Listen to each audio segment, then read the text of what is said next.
Electronics ಮತ್ತು communication engineering, mechanical, computer science ಮತ್ತು engineering, electrical material science, metallurgical engineering, physics, chemistry, aeronautical ಮತ್ತು aerospace engineering, civil mathematics, biomedical engineering, entomology, biostatistics, clinical psychology ಮತ್ತು psychology ವಿಭಾಗಗಳಲ್ಲಿ ನೇಮಕಾತಿ ನಡೆಯಲಿದೆ. ಯಾವುದೇ ವಿಭಾಗಕ್ಕೆ ಅರ್ಜಿ ಸಲ್ಲಿಸುವುದಾದರೂ ನಿಗದಿತ ವಿದ್ಯಾರ್ಹತೆಯಲ್ಲಿ ಮೊದಲ ದರ್ಜೆಯಲ್ಲಿ ತೇರ್ಗಡೆಯಾಗಿದ್ದರೆ ಮಾತ್ರ ಅವಕಾಶ ನೀಡಲಾಗುತ್ತದೆ. ಅಭ್ಯರ್ಥಿಗಳು ಅಂತಿಮ ಪದವಿ ಸೆಮಿಸ್ಟರ್ ಓದುತ್ತಿದ್ದು ಅಥವಾ ಪರೀಕ್ಷೆ ಬರೆದು ಫಲಿತಾಂಶದ ನಿರೀಕ್ಷೆಯಲ್ಲಿದ್ದರೂ ಅರ್ಜಿ ಸಲ್ಲಿಸಬಹುದಾಗಿದೆ. ಆದರೆ ಅವರೂ ಕೂಡ ಮೊದಲ ದರ್ಜೆಯಲ್ಲಿ ತೇರ್ಗಡೆಯಾಗುವುದು ಕಡ್ಡಾಯ ಮಾತ್ರವಲ್ಲ. ಅಭ್ಯರ್ಥಿಗಳು 2025ರ ಜುಲೈ 31ರ ಒಳಗೆ ತೇರ್ಗಡೆಯಾಗಿರುವ ಪ್ರಮಾಣಪತ್ರ ಹೊಂದಿರಬೇಕಾಗುತ್ತದೆ. ಇಂಜಿನಿಯರಿಂಗ್ ವಿಭಾಗದವರು ಅದೇ ವಿಭಾಗಕ್ಕೆ ಸಂಬಂಧಿಸಿದ ವಿಷಯಗಳಲ್ಲಿ ಅಥವಾ ಪೂರಕ ವಿಷಯಗಳು ಇಂಜಿನಿಯರಿಂಗ್ ಪದವಿ ಹೊಂದಿರಬೇಕು. ಇದರೊಂದಿಗೆ ಗೇಟ್ ಅರ್ಹತೆಯನ್ನು ಪರಿಗಣಿಸಲಾಗುತ್ತದೆ.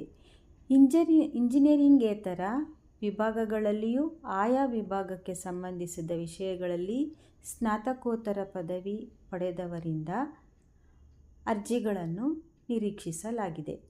ಗೇಟ್ ಪರೀಕ್ಷೆಯಲ್ಲಿ ಪಡೆದಿರುವ ಸ್ಕೋರ್ಗಳನ್ನು ಪರಿಗಣಿಸಿ ಸಂದರ್ಶನಕ್ಕೆ ಆಹ್ವಾನಿಸಲಾಗುತ್ತದೆ.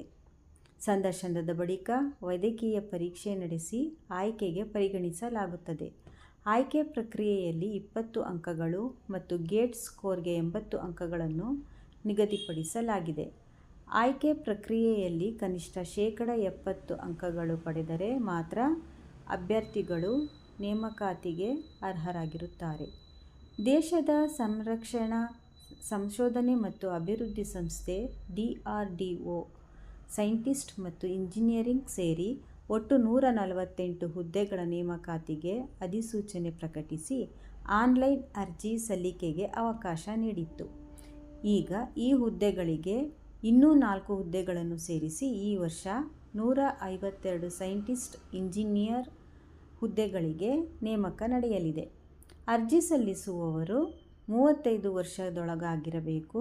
OBC ಅಭ್ಯರ್ಥಿಗಳಾಗಿದ್ದಲ್ಲಿ ಗರಿಷ್ಠ 38 ವರ್ಷ ಹಾಗೂ SC/ST ಅಭ್ಯರ್ಥಿಗಳಾಗಿದ್ದಲ್ಲಿ ಗರಿಷ್ಠ 40 ವರ್ಷ ನಿಗದಿಪಡಿಸಲಾಗಿದೆ.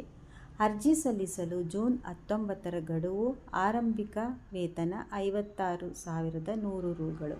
ಸಹಾಯವಾಣಿ 01123812955. ಹೆಚ್ಚಿನ ಮಾಹಿತಿಗೆ ಇಲ್ಲಿ ಕೊಡಲಾದ ಲಾಗಿನ್ಗೆ ನೋಡಿ.